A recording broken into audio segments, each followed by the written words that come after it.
دا جنۍ ولګېده او د دې پۍ واله کمیس چې دی نو دی د شا نه وشله او دا جنۍ چې ده نو د کور مالکه ده او دا هلک چې دی نو پۍ خرڅونکی دی.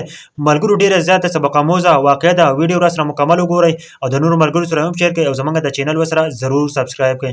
ملګرو دا جنۍ چې ده نو دا د کور مالکه ده او دا هلک چې دی نو دا پۍ خرڅونکی دی. د ملګرو دا هلک چې دی نو د بهر نه اوازونه کول چې پۍ واخلئ. نو دا جنۍ چې ده نو بهر ته د کور نه راووته او د دې پۍ واله نه یې پۍ واخیستل. د هغه نه پس چې دی نو دې پۍ واله ته یې ویل که نه ویل زموږ په کور کې هیټر دی خراب شوی دی، زما ماشومانان چې دي نو د یخنۍ نه به مړه شي، ته راشه زموږ سره لږ مدد وکړه او دا هیټر موږ له صحیح کړه. نو دا هلک هم ډېر زیات ایماندار و، دې ویل چې صحیح ده زه به درشمه خدمت دی زه به درله وکړمه.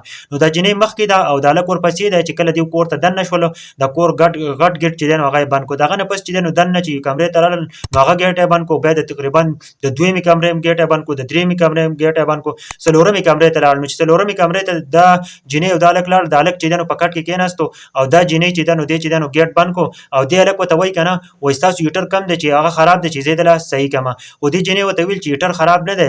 نو د جنۍ چې وه نو نوره اندازه وه، نوره معامله یې وه. د ملګرو چې کله ورته دا وویل که نه نو دې هلک چې دی نو ویل هیټر خراب نه دی، تا ولې زه راوغوښتمه. د هلک چې دی نو ډېر زیات ایماندار دی که نه. د هغه نه پس چې دی نو دې جنۍ ورته ویل که نه ویل زما خاوند چې دی نو دا په آفس کې دی، هغه تللی دی آفس ته او ته چې دی نو ته به زما سره اوس زما خواهش به پوره کوې. دې جنۍ ورته ویلو. خو دا هلک چې دی نو ډېر زیات ایماندار دی. خو دا جنۍ ورسره په اخره کې په جګړه شوه، جګړه ورسره شروع کړه چې زه څه ویم ته به هغه منې. خو دا هلک چې دی نو مسلمان دی، صحیح ایماندار انسان دی. نو د هغه نه پس چې دی نو دې هلک په ور باندې نظر شو. دې چې کله په ور باندې نظر شو نو دا هلک چې دی نو دا ترې راوتښتېدی، پۍ واله نه دی دا تېسته کې راوتښتېدی. دا پۍ واله چې کله راوتښتېد او غټ ګېټ راورسېد که نه نو دا جنۍ چې ده نو دا پسې راورسېده او د شا نه یې دې پۍ واله کمیس چې دی نو دی یې وشلاوه. چې دا کمیس اوله وشلاوه د هلک چې څنګه ګېټ دا پۍ واله چې څنګه ګېټ کولاوی په دغه ټیم کې چې دی نو د دې جنۍ خاوند راغی. چې کله د جنۍ خاوند راغی که نه نو د جنۍ په ژړا شوله که نه چې دا راغلی و که نه او دغسې زیاتی زما سره وکړو. د هغه نه پس چې دی نو دې هلک ورته وایي که نه چې دې ما ته ویل چې هیټر خراب شوی دی او په هیټر پسې راشه. خو دې جنۍ ورته ویل چې زموږ هیټر میټر نه دی خراب شوی، دا داسې راغلی زما سره زیاتی کولو. د هغه نه پس چې دی نو خاوند هم ډېر زیات حیران شو.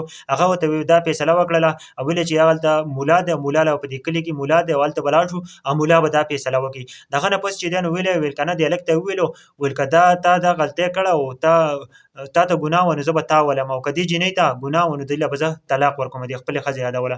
ملګرو نو دغه ولګېد که نه د جنۍ خاوند ولګېد، د جنۍ هم بوتله او دا پۍ والی هم بوتلو مولا له. چې کله یې مولا له بوتلو نو مولا ته یې مکمل طور باندې قصه وکړه. چې کله هغه ته مولا ته قصه وکړه نو مولا ورته ویل که نه که دې هلک د شا نه کمیس څیرې وي نو بیا به جنۍ ته ګناه وي او که د مخې نه څیرې وي نو دې هلک ته بیا ګناه وي، دې له بیا سزا ورکړی کېږي.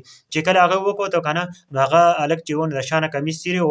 د هغه نه پس چې ده نو جنۍ چې ده نو جنۍ له هغه د هغې خاوند چې ده نو جنۍ له مکمل طور باندې په هغه ټیم کې طلاق ورکړو که نه هغه یې صرف خپل زندګۍ نه بچ کړه. ملګرو نو په چا باندې الزام نه لګول پکار راشي که نه دې جنۍ چې ده نو دې داسې سوچ وکړو که نه چې دا هلک بوځم او زما خاوند چې ده دا په آفس کې دی، د هغه نه پس چې دی نو زه به خپل خواهش پوره کړم او د هغه نه پس چې ده بیا ولېږمه. او هغه هلک صحیح ایماندار او صحیح مسلمان و نو هغه چې دی نو انکار ته وکړو. الله پاک چې دی نو په کومه طریقه باندې ترې بچ کړو، هم چې دی نو د مرګ نه بچ شو، هم چې دی نو د الزام نه بچ شو. هغه جنۍ چې ده نو زندګي مکمل طور باندې ختمه شوله. نو زما دا ویډیو چې دی نو ټولو ملګرو سره شیر کړئ، زموږ دپاره پکې هم داسې عبرت دی که نه که تاسو سوچ وکړئ نن سبا دا واقعي ډېرې زیاتې راځي.